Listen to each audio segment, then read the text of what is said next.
बहुत ही important topic है homomorphism and isomorphism in A group. तो होमोमॉर्फिज्म कब होता है? पहले तो हम जानते हैं कि मॉर्फिज्म क्या होता है। तो अगर मान लीजिए कि दो ग्रुप के बीच में कुछ मैपिंग है तो वो मॉर्फिज्म होता है। किसी भी तरह की मैपिंग हो सकती है, किसी प्रकार की मैपिंग हो सकती है। लेकिन बात करते हैं अगर होमोमॉर्फिज्म की, तो दो ग्रुप होने चाहिए तभी तो उनके बीच में मैपिंग होगी। मान लीजिए एक ग्रुप आपका ये है और दूसरा ग्रुप ये है, और मैपिंग जो है from first group to second group है, तब इस ग्रुप से इस ग्रुप में मैपिंग हो रही है। और ये होमोमॉर्फिज्म तब कहा जाएगा, ये मैपिंग जो होगी, मतलब इस मैपिंग को होमोमॉर्फिज्म कब कहेंगे? जब आपका ये शर्त आपका पूरा हो। और इस शर्त में क्या है? बड़ा सिंपल है कि आप कोई दो एलिमेंट पिक करेंगे पहले ग्रुप से। ये ध्यान देना है कि पहले ग्रुप से आप एलिमेंट पिक करेंगे और उन दोनों को पहले ग्रुप के ऑपरेटर से ऑपरेट करा के फंक्शन को पास करेंगे। फंक्शन को पास करेंगे, जो भी वैल्यू आएगी वो आप इंडिविजुअली फंक्शन को पास करिए ए और बी को, और दोनों को सेकंड ग्रुप के ऑपरेटर से ऑपरेट कराइए। तो जो रिजल्ट आता है वो दोनों इक्वल होना चाहिए। यहाँ पे देखिए सेकंड ग्रुप का ऑपरेटर है, तो ये पहले वैल्यू को पास किया गया है फंक्शन को, और उसके बाद ऑपरेट कराया गया है सेकेंड ग्रुप के ऑपरेटर से। और यहाँ क्या हुआ है?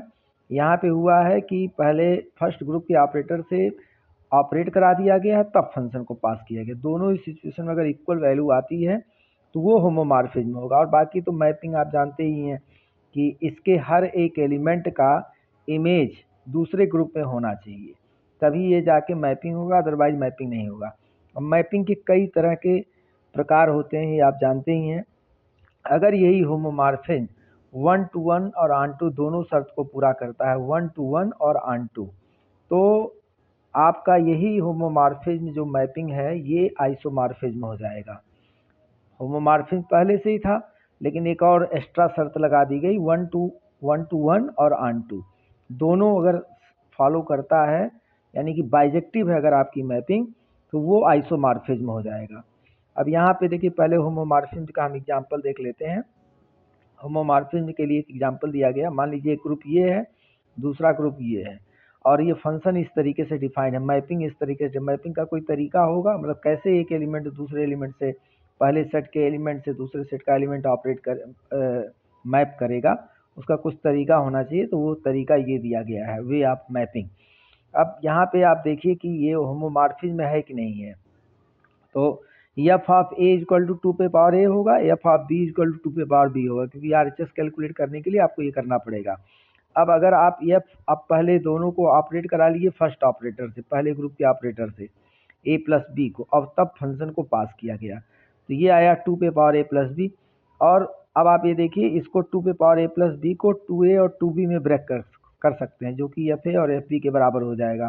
तो यानी कि F of A plus B यहाँ पे फर्स्ट ऑपरेटर है, पहले ग्रुप का ऑपरेटर है, तो पहले ग्रुप का ऑपरेटर है देखिए यहाँ पे ध्यान से, और यहाँ पे दूसरे ग्रुप का ऑपरेटर है। दोनों में क्या है कि पहले ऑपरेट किया गया है, तब फंक्शन को पास किया गया है, और यहाँ क्या हुआ है, पहले पास कर दिया गया है, तब जाके ऑपरेट किया गया है। लेकिन दोनों जगह ऑपरेटर अलग अलग हैं। पहले ग्रुप का ऑपरेटर है, और दूसरे मतलब डोमेन वाला ऑपरेटर, और दूसरे में को डोमेन वाला ऑपरेटर है। तो ये एक बढ़िया एग्जाम्पल है, इस तरह के क्वेश्चन पूछे भी जाते हैं। Thank you.